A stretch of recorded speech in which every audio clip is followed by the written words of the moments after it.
Good afternoon, everyone. So today, thank you again for the Civil 20 for the invitations. Today, my name is Sugit Arjun as a moderator for today's sessions. And today we are going to talk more about the youth employment. Before we getting into the conversation with our speaker today, we are going to talk and I'm going to explain it to you about the term of youth employment itself and a little bit of background of what is youth employment is all about. And at the beginning, to make sure that youth employment in the labor market is important to boost the economic growth.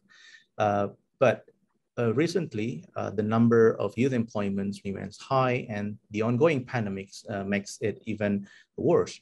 And before the pandemic, the youth unemployment rate was already 3 times than the number of adults.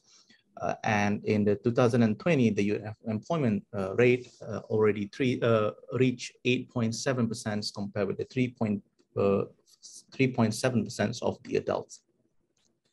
And not to mention that the number of young women who were not engaged in education, employment, and training was already like 31.1% at the time, compared with the 40% for the young men.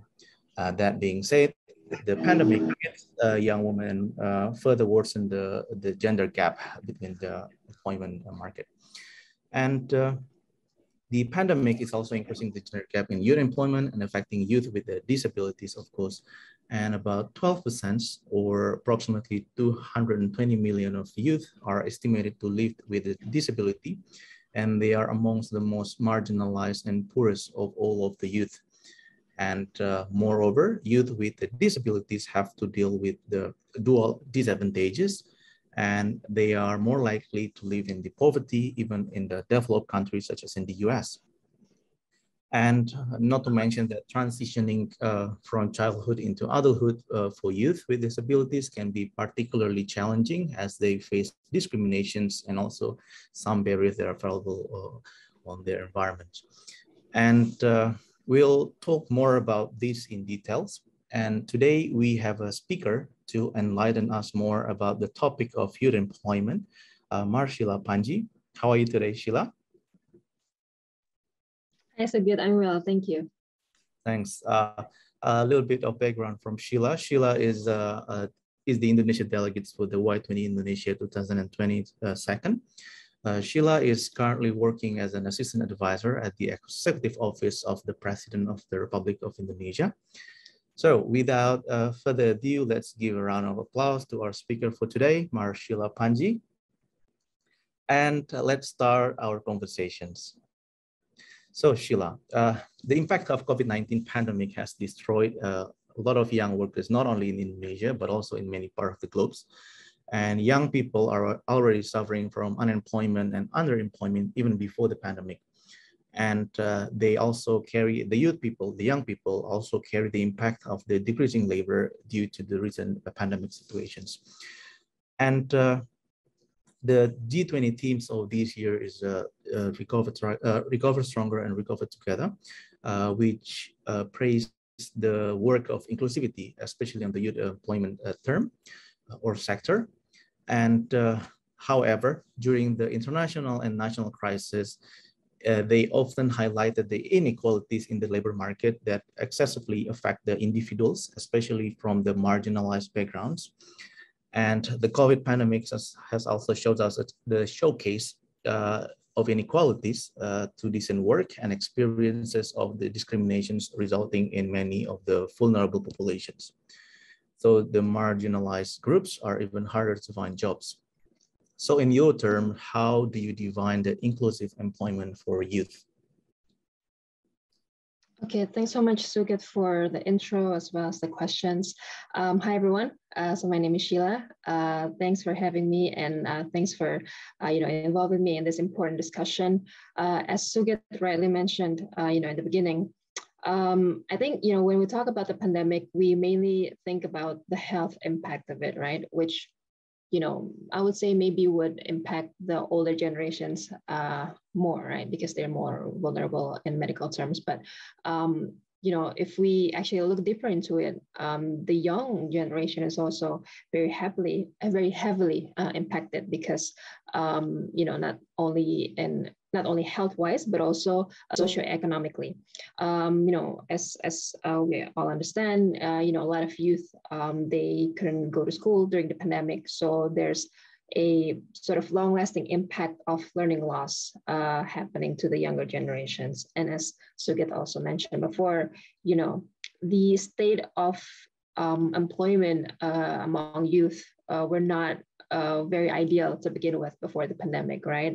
Youth are way more likely than adults to be unemployed. And of course, the effect of the pandemic it makes the situation even worse for youth. I think according to a survey done by ILO back in 2020 or 2021, I believe, 2020, sorry, the impact on unemployment and the reduction of income across youth is quite significant, right? A lot of youth become unemployed, or their income becomes less, or their work hours also get reduced. And this is especially true among young workers who work in informal or non-standard forms of employment. And this is, a specific sort of demographic group that we in the Y20 community actually pay a lot of attention to. So in this year's Y20 Summit, one of our tracks is youth employment, as Sugit mentioned. And one of the themes of this track is actually social protection or social safety net for those young workers who work in informal and non-standard forms of employment. And this heavily relates to the topic of inclusivity that Sugit also mentioned before, in that, we need to make sure that these workers, these vulnerable young workers, are included when we talk about social and labor protection, right? Because they are the type of workers who, obviously they don't have stable jobs, right? They work in low-paying, low-quality jobs, and of course, during the pandemic, they are they are heavily impacted by the pandemic, right? So, when Sugit asked me what is inclusive employment, then I would say, these specific sort of group of youth who work in informal or non-standard forms of employment is definitely one of the groups that we want to include and make sure that they are also protected and their needs are also catered to, but also other types of disadvantaged youth, right? Disabled youth, and then actually female youth, women, like young girls, who are more likely to not be in education, employment, or training, as pointed out before. And then those youth who are, who live in rural or remote areas, or who are ethnic or religious or, other types of protected characteristics, minority in a certain community or certain country. So yeah, definitely those are the types of, groups that we want to pay attention to and make sure that they are involved in the discussion, in the policy sort of processes, and make sure that they are protected as well. Thank you, Sheila. Those are the good answers. And those vulnerable populations that you mentioned, I believe that they needed the safety nets the most. And as we know that COVID-19 has exposed the vulnerability of the younger generations in times of economic crisis. And enabling the social safety net, especially for those working in informal and non-standard forms of employment, will somehow help safeguard the young workers from risk of unstable employment and deepening inequalities. And based on the experience, probably in the ASEAN countries or from the G20 nations, how do you think we can ensure unequitably safety nets, and how the social safety net should be financed and distributed among the youths? Because especially in a country where the budget is limited and the fiscal policy is hard to change, so probably you can shed some light on that matter. Thank you. Yeah, absolutely.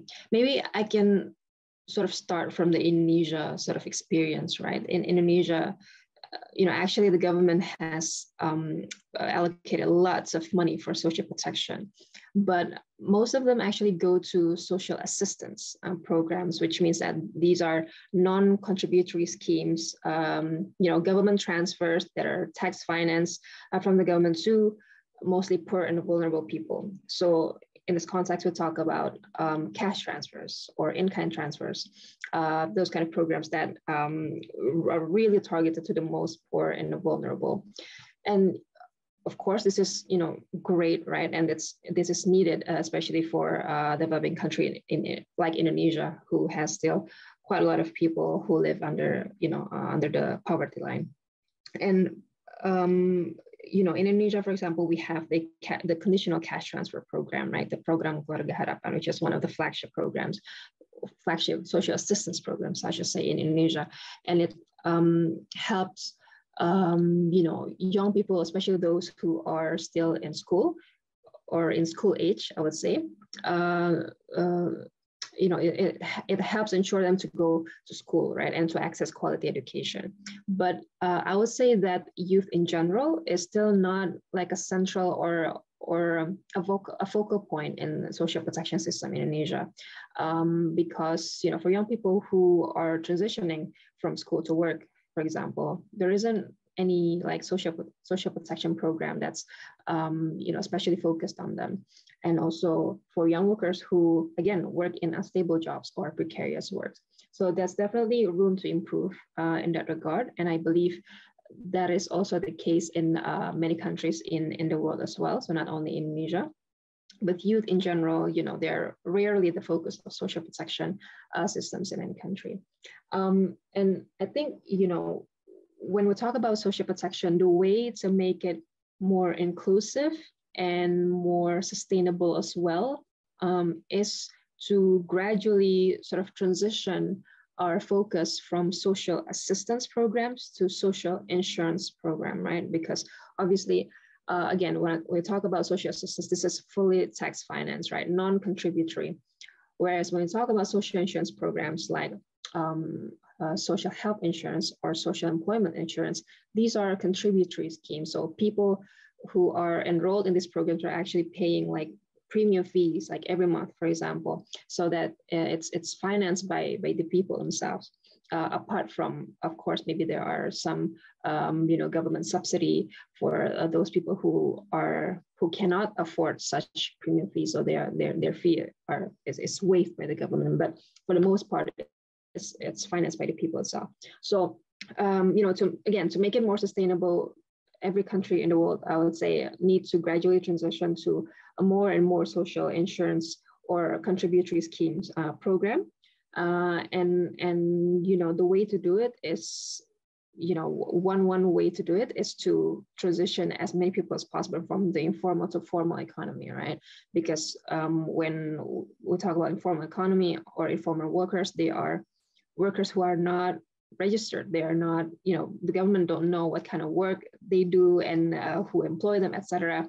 And it makes it, harder for the government to ensure compliance to ensure that the employers actually protect the workers with certain social protection programs. Whereas when we transition or when we bring them to the formal economy, the government has sort of a baseline or a database from which they can sort of enforce compliance and to ensure that these workers are actually protected. And obviously, when we talk about formal economy as well, it's more likely for them to pay taxes, for example, right? Because again, the government has sort of a baseline to do so. And the more tax base a country has, then the more sort of financial resources they have as well to finance the remaining social assistance programs that still needs to be there. So yeah, I think that will be the key, right? To ensure that we sort of increase coverage and compliance for social insurance programs. Yeah, thanks. Thank you. And as a follow-up, I think when we talk about the social safety nets, a lot of individuals or groups are pointing fingers who should be responsible in providing those schemes. So I was just wondering, according to you, who is responsible for providing social safety net for young workers in informal and non-standard form of employment, and why? Because when we talk about social safety net and also the youth employment, on the social safety net itself, there's a system in place. And when we talk about the youth employment, there's also a cycle, like when you talk about the companies itself, the government, the youth itself, and also the worker organizations, for example. So there are some circle or actors that are currently in place. And according to you, who is responsible for providing social safety net for young worker in informal and non-standard forms of employment, and why? I think, the way I see social protection is like half of like the state's sort of responsibility to its people. Maybe the other half would be like, defense and security and so on. But like social protection is like the reason why states exist, I feel like. So, first and foremost, it will be definitely the responsibility of the government to, to provide such protection. Again, to ensure to ensure that they are included in the system, right? They're included in the social protection system in a given state. But you rightly mentioned as well that given the development, or given the digitalization and globalization that sort of changed the nature of work, there has been a lot of non-standard forms of employment that has been brought about by that. And I believe also the employers or the companies in this context also has some forms of responsibilities. But, I think it will be managed differently in different contexts, right? Because each country has their own perspectives and way to regulate them. So for example, for gig workers or for online drivers, for ride-hailing platforms, different countries see and manage the issue differently. Some countries regulate it such that the government actually is responsible to protect those workers, but other countries actually they demand the technology company to carry out such responsibility. So I think when we talk about technicality, it will be sort of hard to kind of say to all countries that you should implement the same sort of regulations and pinpoint or decide who needs to provide that protection.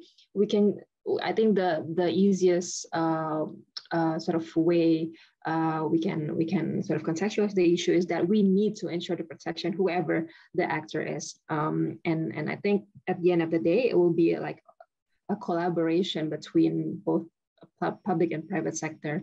They need to complement each other.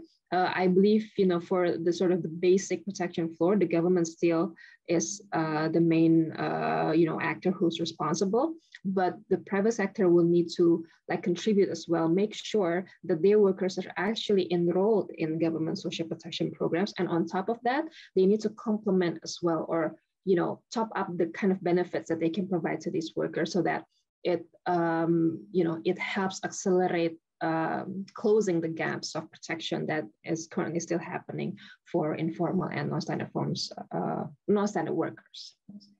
Yeah, that's correct. I mean, collaboration is the right word, I think, because when we talk about the team itself, recover stronger and recover together. So I think the other aspect, as you know, that the Y20 itself this year are also discussing about the youth employment, and we pick social protection system, social safety nets also, and youth social entrepreneurship. And from all of the topics that are available to discuss, why is it important for youth to discuss the social protections first, and particularly to the vulnerable groups or marginalized group to ensure the inclusive employment? And second, how do we educate young workers about the importance of social safety nets? I think it has a lot to do with the dynamic that we have had in the past sort of decade, right? I talk a bit about globalization and digitalization and sort of other megatrends that have changed the nature and the landscape of the world of work. And that's why, again, it gave rise to different non-standard forms of employment. And it gives rise to more informality, especially in the developing countries. Actually, I found quite a surprising or shocking statistic that says that almost 97% of young workers in developing countries actually work in informal sectors.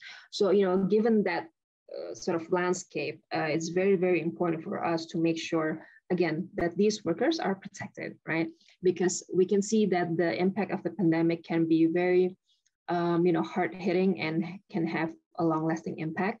So it actually sort of forced a lot of governments and other stakeholders to rethink about their social protection mechanisms and how we can make it more adaptive to shocks like pandemics, right? And, we have other sort of threats as well, like climate-related disaster, natural disasters, etc. All types of different shocks that might sort of threat or gives rise to, vulnerability and bring about risk for a lot of young people, again, who are especially who are, most disadvantaged. So I think that's why it's important for us to sort of champion this discussion and make sure that going forward, we have better protection sort of mechanisms in place for these people who are most at risk, right? To make sure that they don't fall further into socioeconomic exclusions and poverty. Sure. And when we talk about the case of Indonesia, for example, social safety nets, we are still talking about social safety nets. Social safety nets are somehow, for the case of Indonesia, are the collaborations between public and also the private. And the public here is not necessarily the government itself, because we have plenty of donations, for example, that help a lot of people who are currently in the poor situations or in the very bad situations. So I was just wondering that how can voluntary safety net, such as donations, community insurance, be linked to public social protection system? Yeah, that's a very interesting question. I think, I think that's something that I know at least the Indonesian government is working or thinking about. So how to sort of institutionalize, right, the role of the civil society organizations in providing a more holistic social protection sort of mechanism. I think it's still up in the air. It's still in discussion how we can institutionalize their role better. But I think the sort of first and foremost, we need to acknowledge, right, the kind of works that they have done, and somehow encourage them to do more works like this, because obviously, the government can't work alone, especially in a big country like Indonesia, where still a lot of people are not getting enough protection as they should be. And it's, we really need the help of many hands to sort of reach out to them. It's even hard to just reach out to these kind of these marginalized groups, and we don't even know that they maybe exist and they need protection, right? Because of the sheer size and volume of this country. So I think, yeah, acknowledgement and encouragement really for them to really complement government work and to sort of become the bridge of or a representation of these people and say to the government or to the regulators that these people exist and they need protection. I think that will be important. Yeah, and when we talk about youth employment, and I think we often missed the discussions when we talk about the unions. There are a lot of cases that unions are usually handled by the eldest worker, for example. So I was just wondering, from the workers' perspective, how do you evaluate the role of worker organizations, for example, like unions, in providing or facilitating the social safety nets among the youth or the workers in general? Yeah, this is a very relevant question because just yesterday we had like a big sort of public demonstration in Jakarta, regarding labor issues, right? Lots of trade unions are calling precisely that, social protection, social safety net for all workers. And, I think definitely trade unions are very important or relevant stakeholders when we talk about social and labor protection. They're the mouthpiece of what is needed by the labor these days, and what sort of the regulators and other stakeholders need to do in order to sort of meet those needs. So definitely, we need to keep them in close collaborations. I think tripartite discussions between the government, the unions, and the employers need to be sustained, and we need to make it more effective as well, right? To make it a forum in which we can hear their aspirations and hear sort of the kind of solutions that they have as well, and see if that's something that workable in the future to meet their needs. So again, yes, something that's, of course, an important stakeholders that we all need to keep close in contact, and we need to collaborate with them more often in the future. Yeah, so probably I only have like 1 or 2 questions left. And the next one is we're still talking about the social safety net, especially for the marginalized group. And as we know that the implementations of social safety net in Indonesia, especially during COVID-19 period, was facing a lot of hurdles. And one of them is beneficiary data incoherence. And but building the data infrastructure is not something that can be done quickly, because it requires a lot of huge investment, for example. And can you tell us more about the position of Indonesia or the youth in Indonesia about investing in the digital infrastructure to support the social safety net programs, especially for the low-income worker in Indonesia? Yeah, again, a very relevant question to the context of Indonesia, and I believe in some other countries as well. A key to an effective and well-targeted social protection is an accurate database, right? An accurate and an all-encompassing database.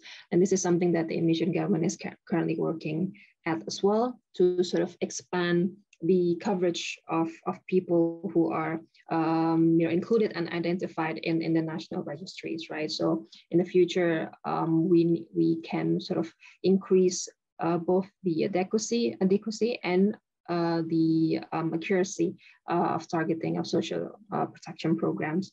And when we talk about national registries or database like this, of course we talk about digital sort of infrastructure, right? Digital platform, digital sort of infrastructure that we need to have in place to facilitate that. And so this is where our youth employment track kind of cross-cuts with the digital transformation track, because I think I believe the delegates in the digital transformation track are also championing the importance of digital access and to all sort of youth groups, especially the marginalized one, and also the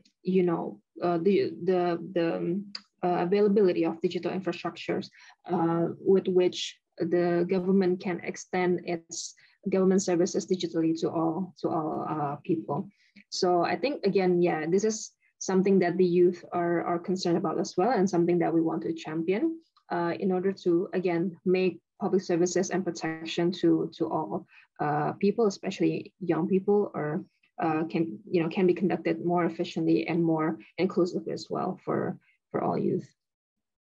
Sure. So this is probably my last question. So from all of your interactions with all of the delegates across the G20 nations, especially the youth, I was just wondering any best practice sharing that can be implemented in Indonesia regarding the social safety net for the marginalized group, for example, maybe some practices in India or in USA or some other nations.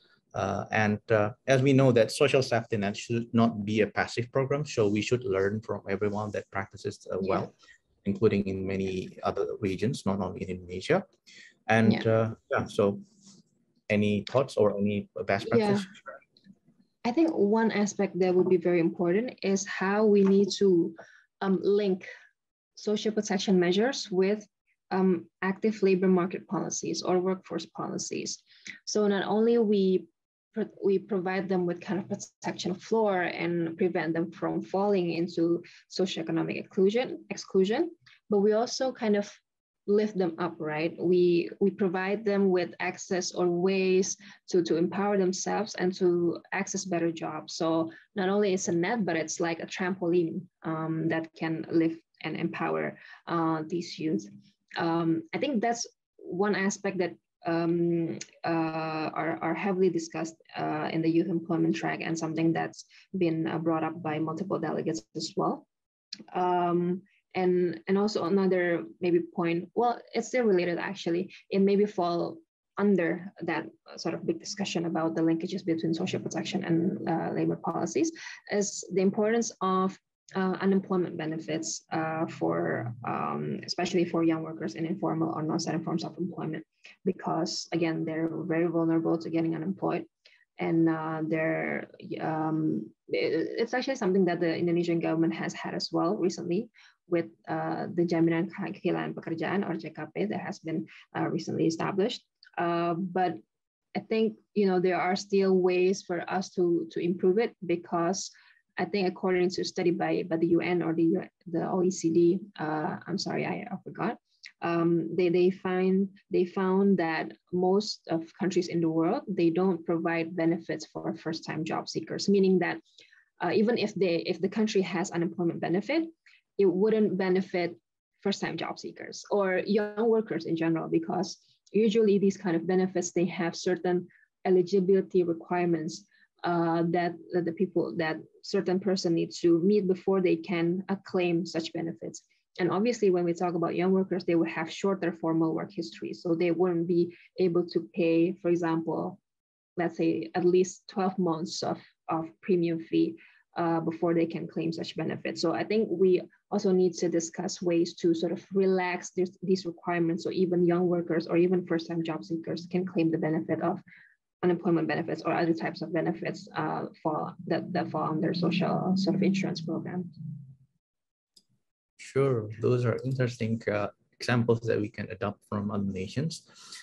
Thank you, Marshila. It's been great to hear about your answers on youth employment and also the social safety nets for marginalized groups. And I hope our conversations can shed some lights to our listeners. And I hope your efforts during the discussion somehow will lead to policy changes at the scale of local and international level, so we can improve our situations on the youth employment sector, especially post-COVID-19 pandemic.